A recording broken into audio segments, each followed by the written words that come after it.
You're listening to Africa Media Matters from the Institute for War and Peace Reporting. Uganda's High Court has ruled that the media may not publish the names and photos of gay men and lesbian women.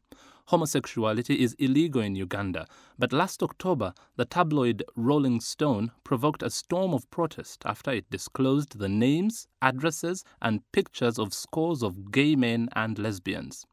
Now, the magazine has been ordered to pay damages and court costs for the 3 activists who sued the magazine. Shortly before the court's ruling, Africa Media Matters asked Godfrey Odongo of Amnesty International in Uganda whether the Rolling Stone affair reflected a broader Ugandan media prejudice against homosexuals. Yes, that is very much so. I mean, Amnesty International has had concern at frequent reports by sections of the Ugandan media, particularly tabloids, which go into targeting individuals. And that often leads to violence and harassment, and particular people named as lesbian, gay, bisexual, transgender have been ostracized by colleagues, neighbors, and families. Why is the subject of homosexuality not treated in a more impartial way by the media? The media's treatment of this subject is reflective of widespread homophobia in Uganda and by extension in Africa in general. Why hasn't there been more regulation of press coverage where so much of it has been tantamount to incitement?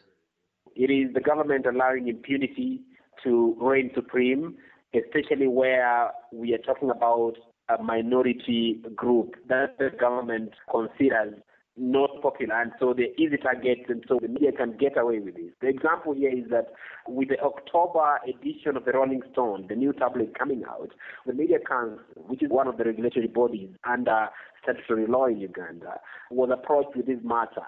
The Media Council proceeded not to look at the content. What it went for was the technical issues of whether the new publication had complied with licensing and registration requirements, ducking its responsibility in a way. What needs to change for a more impartial approach to homosexuality and related issues? The first thing is introspection.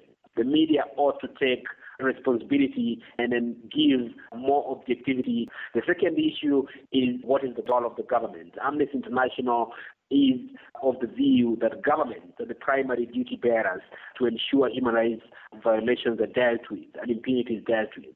Are human rights activists alone in calling for a more progressive approach to the coverage of homosexuality and related issues?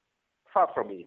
It is important to recall that with the publication in September 2009 of the Anti-Homosexuality Bill, there was a strong constituency of local civil society organizations coming together under the banner of the Coalition on Constitutional Law and Other Rights. Now, from the point of view of those dealing with healthcare, there was that the enactment of the bill would significantly limit the power and the authority of public health professionals to deal with people with regard, for example, to issues of HIV/AIDS prevention. The mainstream religious sector was pretty much in support of the bill. But having said that, there's a significant minority within the religious sector that is opposed to this bill and has called for a more objective analysis. Have there been any media in Uganda that have actually supported homosexuals in opposing the legislation?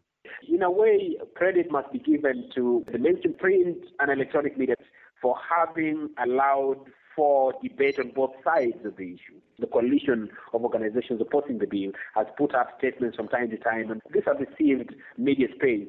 So certain sections of the mainstream media have done a commendable job in giving space or objectivity for both sides of the debate. But that is not enough. A lot more needs to be done. That was Godfrey Odongo of Amnesty International in Uganda.